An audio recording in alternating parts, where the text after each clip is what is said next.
Everyone, welcome back to my YouTube channel research home science by Varshika. आज हम लोग कंकाल तंत्र के बारे में कुछ प्रश्नों को हल करने वाले हैं। इसमें जो प्रश्न होने वाले हैं ये वन लाइनर होंगे, मतलब एक क्वेश्चन है उसका डायरेक्ट आपको आंसर देखने को मिलेगा, जिससे कि आपका टाइम भी बच सकेगा और इससे आप इस वीडियो के थ्रू ज़्यादा से ज़्यादा क्वेश्चन को आप सॉल्व कर सकेंगे। चलिए शुरू करते हैं आज का वीडियो, जो कि वन लाइनर होने वाला है कंकाल तंत्र के बारे में। पहला प्रश्न है, मानव शरीर में कुल कितनी अस्थियां होती हैं? ये तो आपको पता ही होगा कि पूरे मानव शरीर में जो वयस्क मनुष्य होता है उनके शरीर में 206 हड्डियां पाई जाती हैं। फिर देखिए, कंकाल की मांसपेशियों की अनुमानित संख्या बताइए। तो अनुमानित एक एवरेज बताई जा रही है, तो यहाँ पे आंसर दिया हुआ है 700। वैसे एक्यूरेट अगर आपसे पूछा जाए तो आप कमेंट में ज़रूर बताइएगा कि मानव शरीर में मांसपेशियों की कितनी संख्या होती है। फिर है, मानव शरीर में पसलियों के कितने जोड़े होते हैं? जोड़े पूछे जा रहे हैं तो 12 होगा। अगर जोड़े शब्द ना लिखा होता तो यहाँ पे आंसर 24 होता। ठीक है, मानव शरीर में पसलियों के 12 जोड़े पाए जाते हैं। नवजात शिशुओं में हड्डियों की संख्या लगभग कितनी होती है? तो लगभग पूछा जा रहा है, आंसर होगा यहाँ पे 300। मनुष्य की खोपड़ी में कितनी अस्थियां होती है? याद रखिएगा, ये पूरे चेहरे मिला करके बात नहीं की जा रही है, ओनली यहाँ पे सिर्फ खोपड़ी की बात की जा रही है। तो मानो जो मनुष्य है उसकी खोपड़ी में 8 हड्डियाँ या अस्थियां होती है। कान में कितनी हड्डियाँ होती है? तो कान में टोटल 6 हड्डियाँ होती है, 3 एक साइड और 3 एक साइड। अब देखिए आगे कुछ प्रश्न हैं। निम्नलिखित मानव शरीर की सबसे छोटी हड्डी स्टेप्स है, जो जानते हैं आप लोग, कान में होता है। स्टेपिस लिखा हुआ है यहाँ पे शब्द, कान में पाई जाती है और ये मानव शरीर की सबसे छोटी हड्डी होती है। निम्नलिखित में से कौन सी मानव शरीर की सबसे लंबी हड्डी है? तो लंबी बात की जाए तो जांघ की हड्डी होती है, जिसे हम लोग फीमर कहते हैं। मनुष्य के शरीर में सबसे लंबी हड्डी कौन सी है?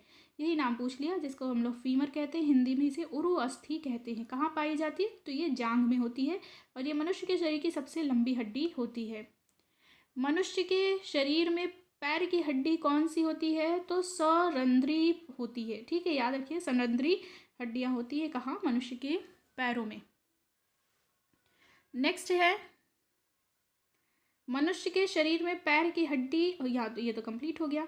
टीबिया नामक हड्डी किस में पाई जाती है? तो टांग में पाई जाती है। आप तो जानते होंगे टीबिया नामक हड्डी बहुत प्रसिद्ध हड्डी है, ये इससे काफ़ी प्रश्न पूछा जाता है। ये मुख्य रूप से पैर में पाई जाती है। तो जैसे अल्ना है, टीबिया है, फेबुला है, पटेला है, ये कुछ ऐसी हड्डियाँ हैं जिनसे अक्सर घुमा फिरा के प्रश्न पूछे जाते हैं, और सबसे ज़्यादा तो फीमर से। अब देखिएगा, स्टेप्स हड्डी जिसे हिंदी में रकाब कहते हैं, याद रखिएगा, रकाब शब्द पूछ करके भी पहले प्रश्न आ चुका है, तो याद रखिएगा स्टेप्स हिंदी में रकाब हड्डी मानव शरीर में कहाँ पाई जाती है? तो कान में पाई जाती है। यूस्टो की नलिका मानव शरीर के किस भाग में स्थित होती है? तो याद रखिएगा, ये पॉइंट याद रखिएगा, कान में पाई जाती है। फिर है, मनुष्य के मध्य कान की गुहा में कर्ण अस्थियों के अतिरिक्त और क्या होता है? आंसर होगा वायु। ठीक है, अब आगे देखिए, कुछ प्रश्न और भी दिए हुए हैं। प्रश्न है, सपाट अस्थियां कहाँ होती है? बहुत ही इंपॉर्टेंट प्रश्न है, ये पूछा जाता है अक्सर। सपाट अस्थियां कहाँ होती है? तो खोपड़ी में होती है।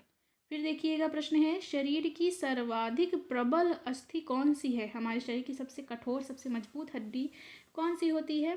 तो आंसर होगा जबड़े की अस्थि। नेक्स्ट है, निम्नलिखित में से किस एक जीव में पसलियों की संख्या सबसे अधिक होती है? देखिए, ये जो प्रश्न है ये आपके होम साइंस में तो अक्सर नहीं पूछा जाता है, क्योंकि हम लोग मानव शरीर विज्ञान के बारे में पढ़ते हैं। लेकिन DSSB की जो परीक्षा है वहाँ पे सिलेबस कुछ डिसाइड नहीं है, तो आपको पेड़ पौधों से भी प्रश्न देखने को मिलते हैं। हो सकता है आने वाले समय में आपको ये प्रश्न भी देखने को मिल जाए। तो किस एक जीव में पसलियों की संख्या सबसे अधिक होती है? तो वो है सांप, और लगभग 200 से 300 हड्डियाँ इसके शरीर में पसलियाँ पाई जाती हैं। ठीक है, अब आगे देखिए, प्रश्न है, मानव शरीर में निम्नलिखित में से किस अंग में उपास्थि होती है, अर्थात कार्टिलेज होता है? तो नाक में कार्टिलेज होता है। निम्नलिखित में से किस कशेरुकी में बहिकंकाल नहीं होता है? तो अर्थात उभयचर में, एम्फीबिया। और उभयचर प्राणी की अगर एक बात की जाए तो मेढक उभयचर प्राणी होता है। निम्नलिखित में से कौन सी संधि या जोड़ कोर संधि है? तो याद रखिएगा स्कंध संधि। ऑस्टियोसाइट पाए जाते हैं तो अस्थि में पाए जाते हैं, ऑस्टियोसाइट अस्थि में, ठीक है। फिर है प्रश्न, निम्नलिखित में से कौन सा मानव में एक बॉल तथा सॉकेट जॉइंट का एक उदाहरण है? तो ये आंसर होगा कमर का जोड़। फिर इसके बाद प्रश्न देखिए, मांसपेशी को हड्डी से जोड़ने वाला ऊतक क्या है? तो उसे कहते हैं टेंडन। मांसपेशी मतलब मसल्स, हड्डी मतलब कि बोन, इसे जोड़ने वाला है टेंडन, MBT। ऐसे करके आप आंसर याद रख सकते हैं। फिर प्रश्न है देखिएगा,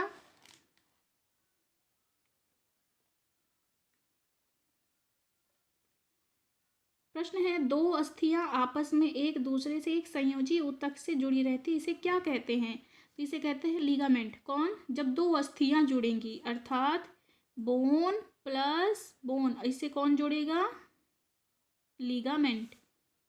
मनुष्य में त्वचा के स्थान पर सबसे अधिक मोटी होती है तो तलवे में, पैर में याद रखिएगा, तलवे में सबसे मोटी त्वचा पाई जाती है। कंकाल तंत्र के अंग कौन कहलाते हैं? तो कंकाल तंत्र के जो अंग है वो हड्डियां ही होंगी, अस्थियां होंगी, इसे ही मिला करके कंकाल तंत्र बनता है।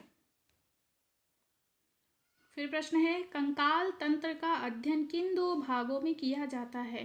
तो देखिए, जो कंकाल है बाह्य कंकाल भी होता है और अंतः कंकाल भी होता है। मनुष्यों में अंतः कंकाल पाया जाता है, कई जीव ऐसे हैं जैसे कि तिलचट्टा वगैरह, कॉकरोच, जिनमें बाह्य कंकाल होता है। और कछुए की बात की जाए तो इसमें बाह्य कंकाल आंतरिक कंकाल दोनों होता है। तो कंकाल तंत्र का अध्ययन भी दो भागों में किया जाता है, यही दो भाग है। हड्डी किन कोशिकाओं से बनी होती है? तो मीजनकाइम कोशिकाओं से बनी होती है। हड्डी किसके द्वारा विकसित होती है? मीसोडर्म के द्वारा। कोशिकाओं से निकला कौन सा पदार्थ ऑस्टियोब्लास्ट की रचना करता है? तो कोशिकाओं से निकलने वाला ऑसिन पदार्थ ऑस्टियोब्लास्ट की रचना करता है। कीटों का बाह्य कंकाल किससे बनता है? तो काइटिन से। याद रखिएगा ये प्रश्न भी। कंकाल का मध्य आधार कौन बनाती है? तो कंकाल का मध्य आधार कशेरुक दंड बनाती है। नेक्स्ट देखिएगा, प्रश्न है, दो कशेरुकाओं के बीच का भाग किसके द्वारा भरा होता है? तो तंतुबस्थी पैड के द्वारा। फिर है, वयस्क मनुष्य में मेरुदंड कितना लंबा होता है? तो जो वयस्क मनुष्य होगा उसमें मेरुदंड की लंबाई होती है लगभग 6 से 70 सेंटीमीटर। मेरुदंड में कितनी कोशिकाएं कशेरुकाएं होती हैं? तो आंसर होगा 33।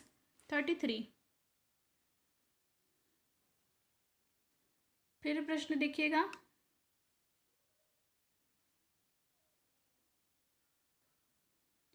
कशेरुक दंड को अन्य क्या नाम दिया गया है? तो रीढ़ खंभ के नाम से भी जाना जाता है। फिर है, शंखास्थि, फ्रंटल, जंतुकास्थि, झझरास्थि, पार्श्विकास्थि का किससे संबंध है? तो ये सारी जो हड्डियों का एक नाम है, प्रकार है, ये सभी खोपड़ी में पाई जाती हैं। फिर उसके बाद देखिएगा, नेजल, कपोलास्थियाँ, लेक्रिमल्स अस्थियाँ, vomer, palate, maxillary, mandible, spongy अस्थियाँ किससे संबंधित है? तो ये सब चेहरे से संबंधित होती है। प्रश्न है, कशेरुक दंड वक्षास्थि पसलियाँ किससे संबंध है? तो आंसर होगा धड़ से संबंधित है। पसलियाँ कितनी अस्थियों से बनी होती हैं? तो 24। अब यहाँ जोड़े शब्द नहीं लिखा है तो सीधा सा आंसर होगा 24। अंगुलास्थियाँ, humerus, radius, ulna, carpus, metacarpals किसकी अस्थियाँ? तो ये सभी हाथ की अस्थियाँ होती हैं। पटेला, टॉर्सल, मेटाटॉर्सल, फीमर, टीबिया, फिबुला किसकी अस्थियाँ हैं? तो ये सभी पैर में पाई जाने वाली अस्थियाँ होती हैं। हमारे शरीर के मस्तिष्क कोष्ठ की अस्थियों की संख्या कितनी है? तो याद रखिएगा 8। प्रश्न है, प्रतिवर्ती क्रियाओं जिसे इंग्लिश में कहा जाएगा रिफ्लेक्स एक्शन का नियंत्रण केंद्र कहाँ स्थित होता है? तो कशेरुक रज्जु में होता है या स्पाइनल कॉर्ड में होता है प्रतिवर्ती क्रियाओं को, ठीक है, रिफ्लेक्शन के लिए। प्रश्न है वयस्क मानव में कितनी अस्थियां होती है? आंसर होगा 206। हमारे शरीर का सबसे दृढ़ भाग कौन सा है? तो आंसर होगा दंतवल्क या इंग्लिश में कहे तो इनेमल। शल्य क्रिया में ऑर्थोप्लास्टी का क्या अर्थ है? शल्य प्रक्रिया में जो ऑर्थोप्लास्टी की जाती है उसका क्या अर्थ होता है? आंसर होगा जोड़ का प्रतिस्थापन, जॉइंट का रिप्लेसमेंट करना। मानव शरीर की सबसे लंबी अस्थि कौन सी है? तो फीमर है, बहुत इंपॉर्टेंट नाम है ये।